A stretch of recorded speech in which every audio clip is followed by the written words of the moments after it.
old Joe's barroom on the corner by the square,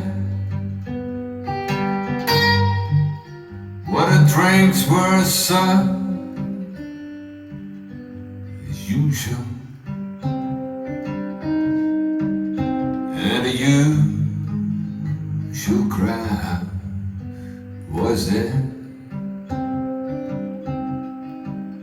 Oh, in my right hand stood old Joe McCanny.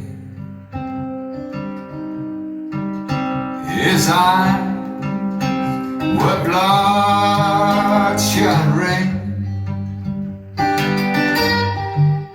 as he turned to the crowd standing round him.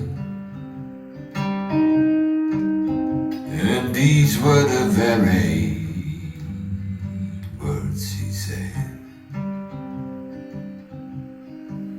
I went down to St. James Infirmary. My baby there she lay, stretched out on the cold white table.